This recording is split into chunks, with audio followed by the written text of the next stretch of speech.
Number 5.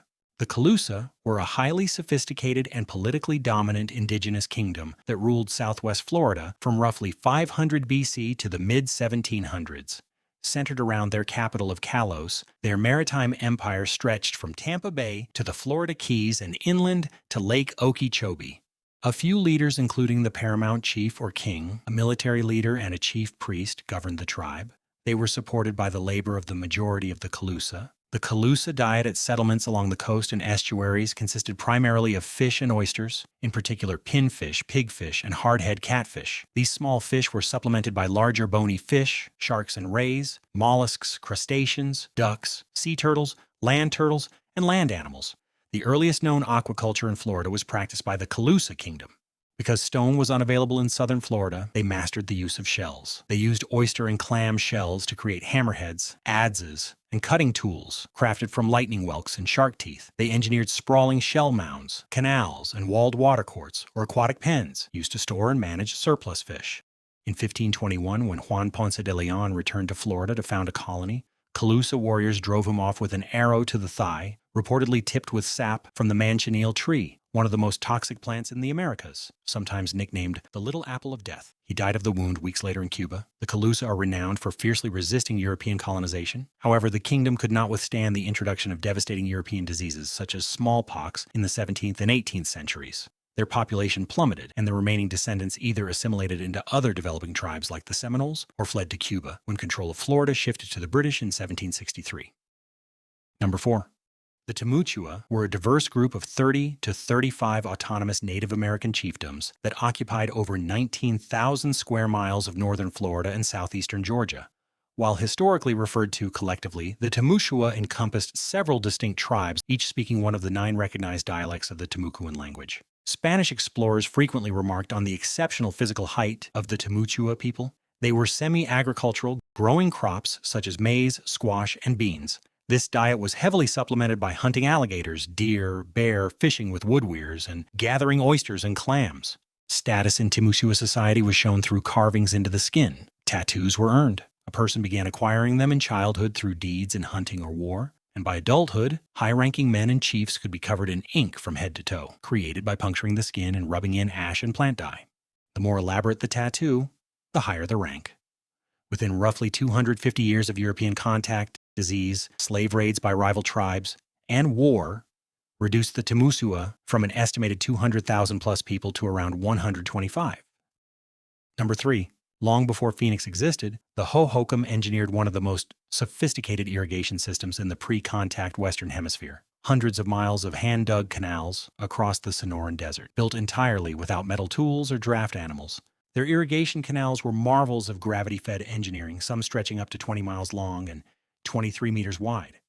The water allowed them to sustain large permanent populations by growing maize, beans, squash, and crucially, cotton for textiles. To supplement their farmed crops, they relied on over 200 species of desert flora and fauna, including agave and saguaro.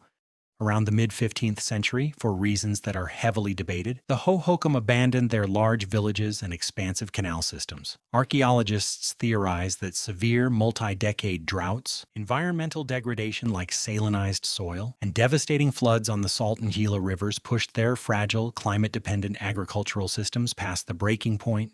Rather than vanishing entirely, the Hohokam people dispersed. Modern Native American tribes in the region, including the Pima, regard the Hohokam as their direct ancestors.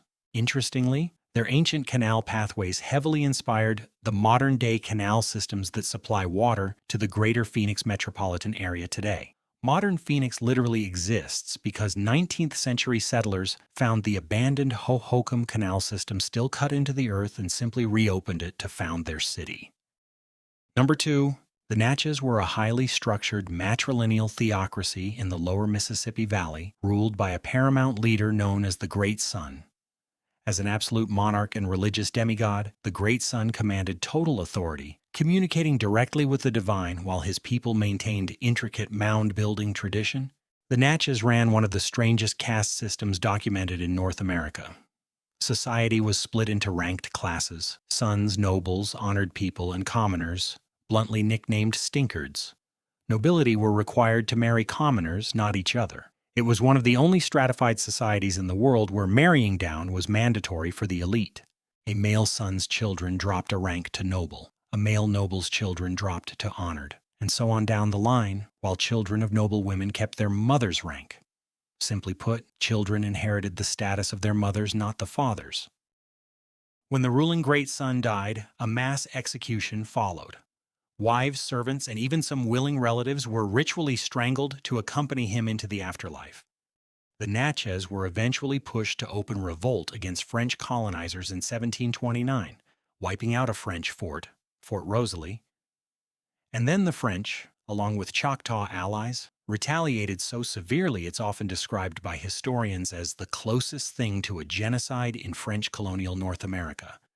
Survivors were enslaved and shipped to Caribbean plantations, and by 1830 the remnants were forced onto the Trail of Tears alongside the Cherokee and Chickasaw. Number 1. The Tarascans were the only major Mesoamerican empire that fought the Aztec Triple Alliance repeatedly and never lost. There's no confirmed record of the Aztecs ever defeating them in open battle. One of the reasons was that the Tarascans were masters of metallurgy. They crafted sophisticated weapons, tools, and ornaments out of copper, bronze, and tin bronze. While the Aztecs were still primarily using obsidian-edged wooden clubs, the Tarascans had mastered bronze and copper weapon production, giving their armies a functional Metal Age advantage over a technically Stone Age rival. Their military dominance culminated in a decisive victory in 1478, when Tarascan forces numbering up to 50,000 reportedly annihilated at least 20,000 warriors. This crushing defeat forced the Aztecs into a defensive, fortified border posture that lasted until the Spanish arrival. When the Spanish eventually did colonize the region, they didn't do it through battle. The Tarascan ruler, having watched the Aztec Empire collapse and his own population decimated by smallpox, he simply surrendered without a fight in 1525.